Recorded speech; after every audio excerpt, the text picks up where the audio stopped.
Have you ever struggled with precise underwater movements, missing the perfect photo op, or accidentally disturbing the marine environment? You are not alone. But there's a technique that top divers use, and it's surprisingly easy to pick up and start practicing. Get ready to master the helicopter turn. Turning when you're in trim and horizontal can be quite awkward at best. Maybe you've tried folding yourself like a pretzel, waving your arms like crazy, or attempting an acrobatic movement feared even by Olympic athletes. It doesn't just look clumsy, it can also cause fins to hit reefs and other divers. And I'm an advocate for protecting reefs and of course faces of other divers. Poor finning habits like vertical kicking, using your hands for propulsion, or dragging your fins can harm reefs, reduce visibility, and make it harder to maintain trim. These mistakes can have serious consequences. A single misplaced kick can stir up sediment, smother coral, and disrupt ecosystems. And divers are responsible for up to 60% of observed coral damage. That's a staggering number that I hope to reduce. Did you know that some corals in reefs take centuries to recover? And picture this, you're photographing a seahorse on a delicate coral fan. You need precise control to avoid ramming the reef or losing buoyancy when getting away from the fan. And that's where mastering proper techniques can make all the difference. The solution lies in refining your underwater movements, protecting marine life, and enhancing your diving experience through control and precision. You'll use less energy, avoid silly disruptions, and capture stunning underwater movements with ease. Now picture yourself rotating effortlessly in place to capture a perfect shot of the passing manta ray, or maneuvering through a tight coral passageway with extreme accuracy. How would that make you feel? These skills aren't just about looking stylish underwater, they're about controlling your place in the water precisely. And as a strong diver, you should be able to master these precision movements you need to get where you want. In addition to being a more responsible, efficient, and capable diver, and that movement to allow you to rotate in place in trim is the helicopter kick. Before we dive into the proper helicopter kick, let's start with a more simplified and a natural and intuitive way to build the skills you need before we jump into the full helicopter kick. It's so easy, you'll wonder why it isn't taught first in every dive course. It's much more simplistic than nature, and I find it easier to do than the regular helicopter kick. However, a quick note, if you're still working on buoyancy and trim, those basics should come first. You'll find it hard to do a helicopter kick if your buoyancy or trim is a little shaky. Mastering this finning technique depends on having a strong foundation and will be much more difficult without it. Anyway, let me teach you what I call the alternative helicopter kick. It's not normally taught, but it's something that I used as a crutch for learning the helicopter kick, and I hope it comes handy for you. And by the way, you can go ahead and practice this at home. I'm going to show you me practicing on the floor, and you can do this while following along. Feel free to pause at any point or re-watch it and practice this along with me. First, start in a horizontal position, parallel to the ground. Bend your knees, bringing your fins or feet closer together. Next, point your toes outward so they're flat and in line with your knees. Then, rotate your fins in the same direction with small movements. Both should be going one after the other and using that same motion in the same direction. Keep your upper body still as you rotate.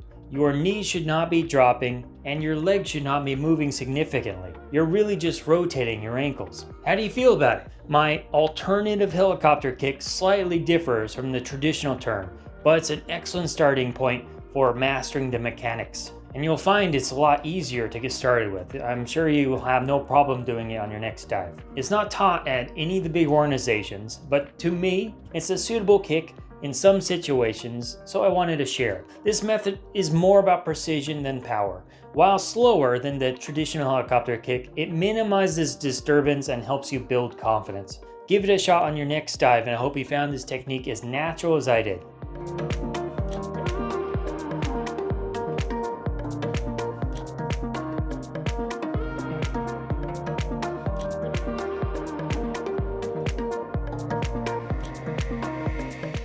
Once you've practiced the alternative version, it's time to level up the traditional helicopter turn. The critical difference is in the fin movement. It's more correct in silty environments than the alternative version that I just taught, as it pushes water side to side as opposed to pushing it down. In a way, the alternative version I just taught you is more akin to a modified flutter kick, which does push water up and down, while the full helicopter kick aims to push water side to side. So it's more like a frog fin or a back kick or reverse kick. We'll get into that in a moment. This technique also offers faster, more powerful rotations for ultimate control. Here's how it works. Again, follow along at home. Pause and rewind as needed. Start in a horizontal position, perfectly trimmed and neutrally buoyant. This is our hover position and always what you return to. Keep your legs bent and separated with fins pointed directly behind you in that V shape, very similar to the alternative that I just taught. Then choose the direction you want to go. If I want to move to the right, I'm going to take my right hand and I'm going to think I need to use my right leg. I'm going to touch it just for confirmation, but you won't do this in actual kick. So I'm going to move my right leg like I'm doing a frog kick. So I'm going to move it so that is vertical and kick with it just as I would with like a half frog kick. That's half of the kick. Then you're going to take your other leg and back fin with it. Again, in the same direction that you were kicking with the frog fin. This is a little confusing and you'll have to kind of figure it out a little bit in the water. But I want you to take your right hand, touch your right leg, and do a frog fin with that leg. And then with your left leg, I want you to pretend you're doing what's called a back fin. I'll have to make another video on that later, but for now, just imagine it's the reverse direction of a frog fin. So you're gonna take your foot and move it vertical as well, and then kind of pull it up to you. Now you can also repeat this going left. Hold up your left hand, touch your left leg, do a frog fin, and then try to do a back fin with your other right leg. Just one motion after the other. You're gonna use a small controlled motion like a frog fin, and then immediately following that back fin motion in the same direction. After you do the frog fin, you can kind of think of the back fin as like you're trying to reach your fin to the water that you just kicked with your frog fin, and you're gonna go ahead and scoop it and push it out the same direction. It'll take a bit to get used to. It did for me at least. Maybe you're a natural, but practice, practice, practice. Get that motion down before you go diving. The key to mastering this technique lies in maintaining that neutral buoyancy and body control. It's a skill that demands practice and patience, but the results are worth the effort. Take your time with this one at first. Do one fin motion after the other, and remember, there is no rush, even when you're in water. Just take your time with it. Once learned, you will immediately feel that the kick is quite a bit more powerful than the alternative version I just gave, the alternative / modified helicopter kick. The helicopter turn demands a bit more coordination than the modified version I told you, and more body awareness. The key is that you never use your hands and the turn is fully controlled by your legs alone. It might feel tricky at first, but don't worry, every diver faces these challenges, so here are my suggestions. 1. If you're losing control of your buoyancy control, practice maintaining neutral buoyancy separately, then incorporate it into your turn practice. 2. In the case of over-rotation, start with small, gentle movements, gradually increasing speed as you gain confidence. 3. If you have uneven fin rotation, focus on synchronizing your fin movements in shallow water to visually check your technique. A buddy can record you, which does wonders for seeing how your form is holding up, especially your trim. 4. What about your body twisting? Keep your upper body still and relaxed in neutral trim, letting your fins do the work. Keep it as straight as possible. 5. Are you feeling the fin angles feel a little off? Practice on land first, even in your own home, to get used to the unusual position of your ankles and feet. Overcoming these challenges requires developing a little bit of new motor skills and muscle memory. Now let's start talking about how you can start practicing this on your next dives.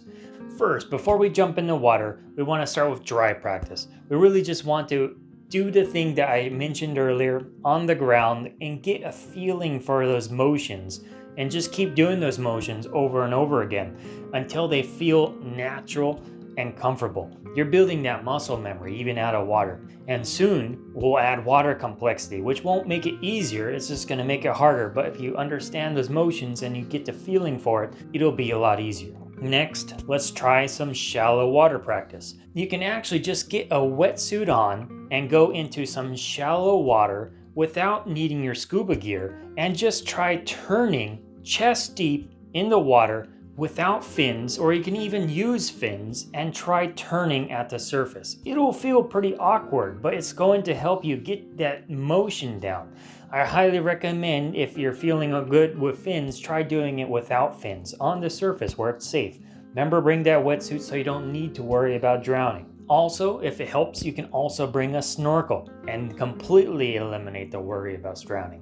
But you're mainly there to practice the motions of basically turning in place. Then incorporate buoyancy. While diving, try to maintain a steady depth. It can help by hovering over the ground, a place where you can see a visible reference, and just try to hold your depth as good as possible and spin in place. Try and do several rotations and see if you've moved at all. You shouldn't be moving. You should be staying stationary. If you're moving, you might have to work on the precision of the kicks. Next, you can add in environmental awareness. You can practice around obstacles, not coral, some obstacles that you don't mind bumping into, like rock or debris.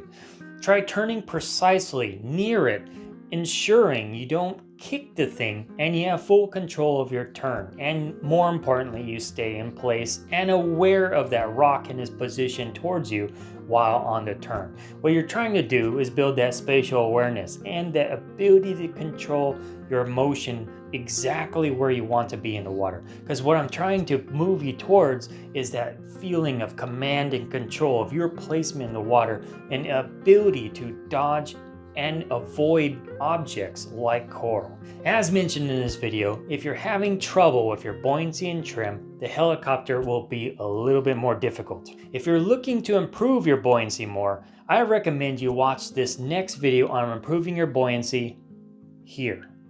And until next time.